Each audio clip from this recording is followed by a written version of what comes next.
বর্ষা হবে।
Welcome back to my channel. তো তোমরা সবাই কেমন আছো? আশা করি ভালো আছো, আর আমরাও সবাই ভালো আছি। আজকে হচ্ছে 19 এপ্রিল, শুক্রবার। এখন ঘড়িতে বাজে 8:25। তো এখন থেকে ভিডিওটা শুরু করলাম, তো চলো দেখতে থাকো।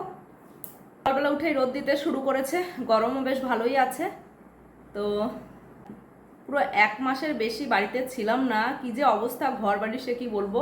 ফ্লোরটা পুরো পরিষ্কার, তোমাদের দাদাভাই মুছেছে, কিন্তু চারিদিকের অবস্থা দেখলে যা তা অবস্থা, পুরো ধুলোই একদম ভর্তি। যেমন মাইক্রোওভেনের ওপর, টিভির উপর, ফ্রিজ সমস্ত ভর্তি। কবে যে ক্লিন করব জানি না। তো চলো দেখতে থাকো ভিডিওটা। হ্যাঁ হ্যাঁ, আর আমার মামা এই সবে ঘুম থেকে উঠলো, অনেকক্ষণ থেকে ডাকছে। আমরা তো অনেকক্ষণ আগে ঘুম থেকে উঠে গেছি, 6:30 নাগাদ উঠেছি। তো মাম্মাম এই সবে ঘুম থেকে উঠলো, ওকে ব্রাশটা দিলাম, ওখানে বসে আছে, এখনো ব্রাশ করেনি, কিছুই করেনি, এখনো সবেই উঠলো। আর এই যে পপকর্নটা সকালবেলায় উঠে এই যে ভেজেছি মাইক্রোওভেনে দিয়েছিলাম, হয়ে গেছে। আর কি বলবো, সমস্ত এখন আমি ডাইনিং টেবিলের উপরটা ক্লিন করব। অনেকদিন ছিলাম না, ধুলোয় ভর্তি হয়ে গেছে। কাকে? না তখন তো আর ডাকলাম না তোমায়, তোমাকে পপকর্ন ভাজার আগে ডেকেছিলাম, কিন্তু তুমি ওঠোনি। অনেকবার ডেকেছি মাম্মাম, তারপর 8টার আগে ডেকেছি, 8:45 সময় থেকে ওকে ডাকতে শুরু করেছি। আর এবারে তো নার্সারিতে উঠে গেছে, লেখা শুরু, পড়তে বসতে হবে। হ্যাঁ, বাবা তখন ডাকেনি, বাবা এখনই ডাকলো, আমি আগে থেকে ডাকছি। তো চলো ভিডিওটা দেখতে থাকো। চাটা খাওয়া আমাদের সমস্ত কমপ্লিট হয়ে গেছে, এবারে দেখি কি কাজকর্ম করা যায়।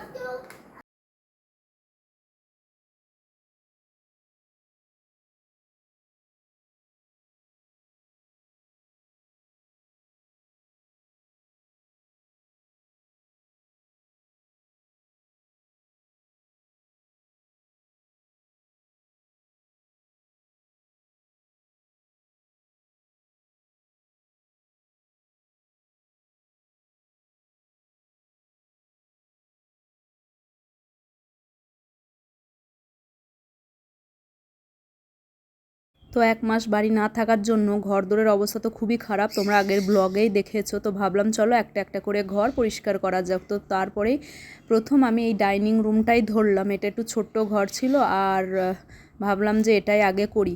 তো এটাই দেখো, চেয়ারে উঠে উঠে চারিদিকটা একটু ঝেড়ে ঝুড়ে নিয়ে মেঝেটাকে পরিষ্কার করে ওই ঘরটুকু মুছেছিলাম। তো কালকে এই ঘরটাই ক্লিন করেছিলাম পুরো ভালো করে। যদিও এখনও শোকেসের উপরগুলো, ফ্রিজের উপর, ওয়ার্ড্রপের উপর এগুলো এখনও কিছুই করা হয়নি। তো করব আস্তে আস্তে, আর তোমাদের সাথে তো অবশ্যই সেটা শেয়ার করব।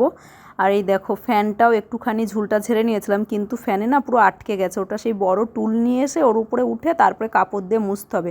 তো সেটা আর হলো না। তো যাই হোক, আমি যতটা পেরেছি করেছি।